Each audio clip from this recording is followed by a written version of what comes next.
carless city in Arizona.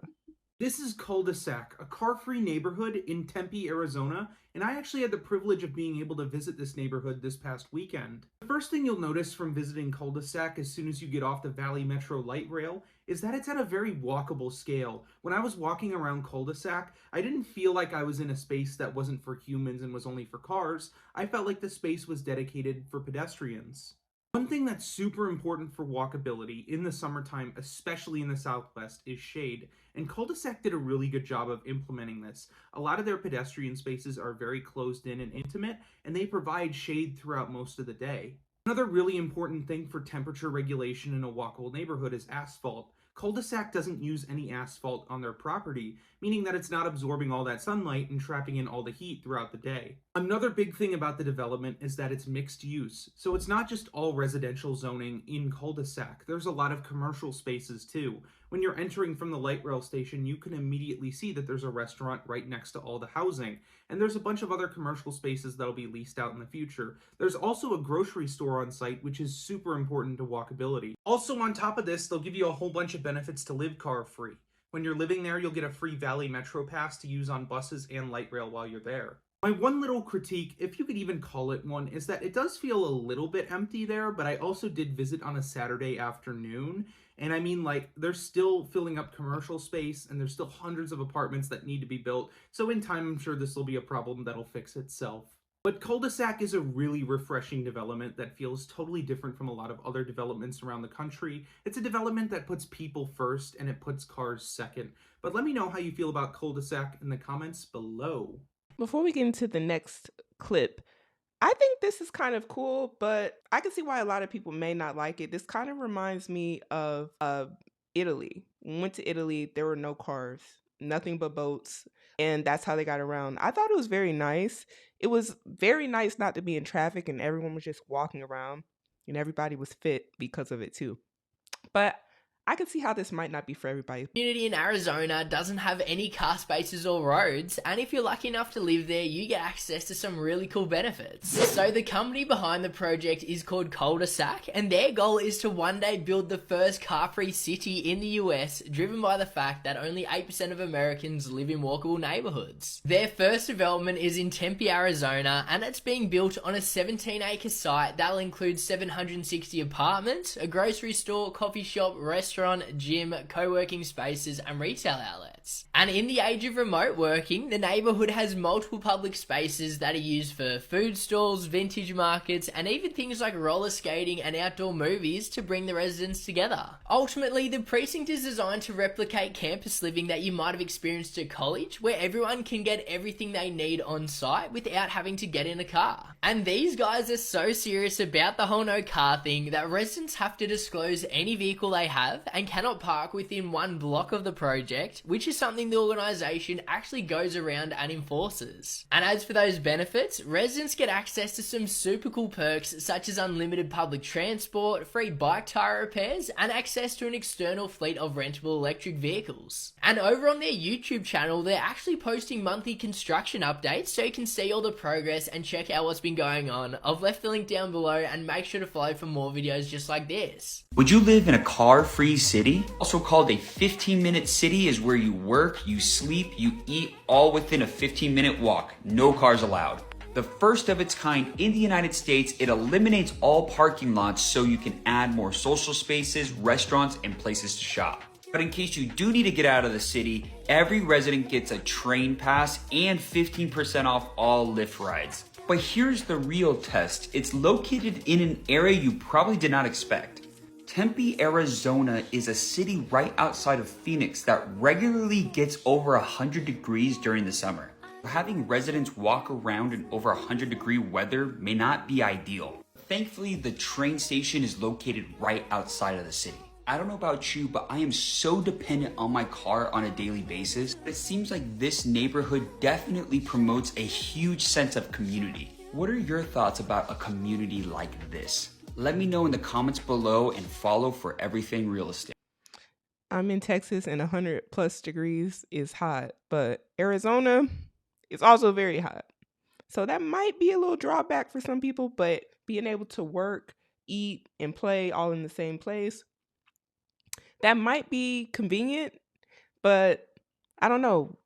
That might be a little too close to work. Like maybe you want a little bit of a commute so you can feel like you actually left or something. I don't know. I dropped this question on one of my videos a couple weeks ago and thousands of people upvoted it. So I'm going to talk about the company that I work for and the project that we're working on. When you build around cars, cities look like this. When you build around people, they look like this. And we know that 52% of people want to live in a walkable community, but only 8% actually do. This is where Culdesac comes in. As you can see from this article, Culdesac is a car-free community. And because it's car-free, there's so much more space for people. Pause this and just look at these designs. Because it's car-free, we can do things like 55% open space, half-acre park, also includes on-site grocery, a restaurant, a gym, bunch of cool stuff. This is a project I'm actually really passionate about. Urban planners have wanted to remove parking minimums and build car-free communities like this for a generation. And Culdesac's actually going to pull it off. Cars have absolutely destroyed our cities. This is Cincinnati in the 1950s, and this is Cincinnati today. All of the teal-colored areas are parking lots. Just as a point of reference, that's the same building in yellow on both pictures. That's Union Terminal. I mean, just look at how many buildings were destroyed just to make room for this interstate that cut the city in half.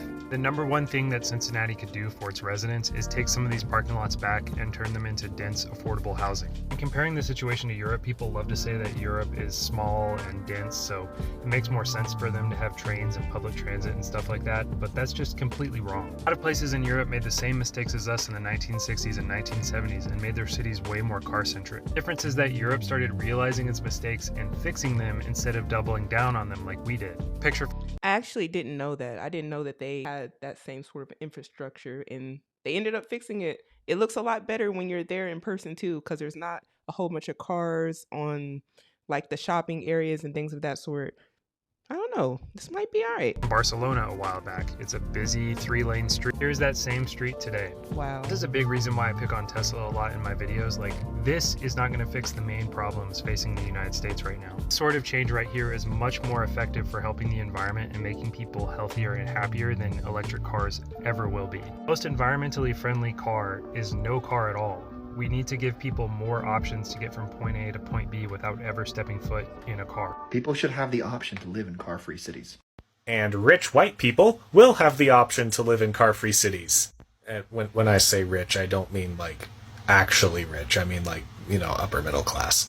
Blue-collar workers or people of color? No. Blue-collar workers like me have to commute to work because our places of employment are not built in residential areas. And I will admit, I am not knowledgeable enough to outline the exact reasons why very few people of color will be able to live there. But I do have enough pattern recognition to see that this will be an extremely white community.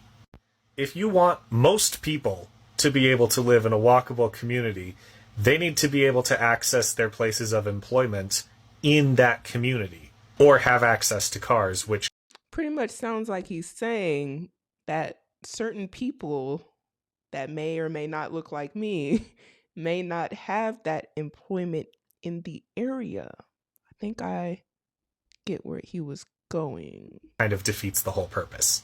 So yeah, have fun with your fucking $1,000 studio apartments. First car-free community. They never said what type of jobs were in the area, so we don't know. We really don't know if people that look like me would have jobs available in that area. I don't know. Have to do some more research, but I get where he's coming from. He was saying based off of patterns he's seen. Okay, I understand.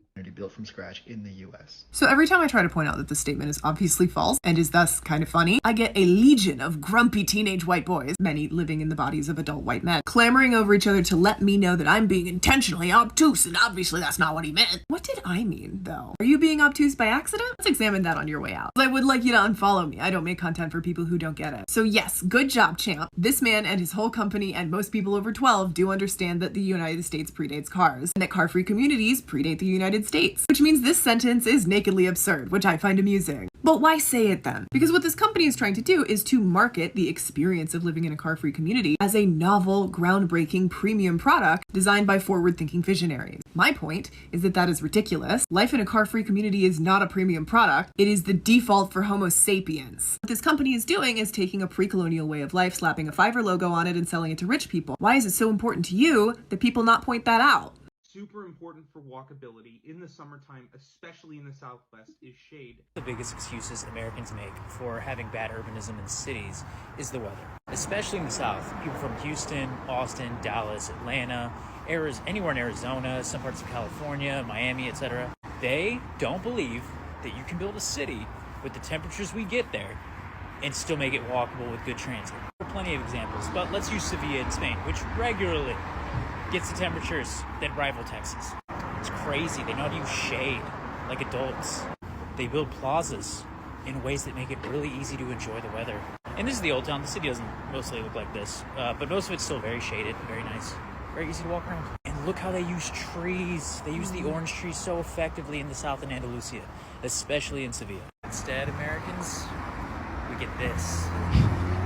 Like all socialization, human socialization has switched to like events. That's why we're exhausted. A huge part of why it's so hard to have random interactions with one another is because our streets look like this and our housing looks like this. And parking lots take up so much of our cities. We didn't always build our cities like this though. We destroyed already thriving neighborhoods to put highways in.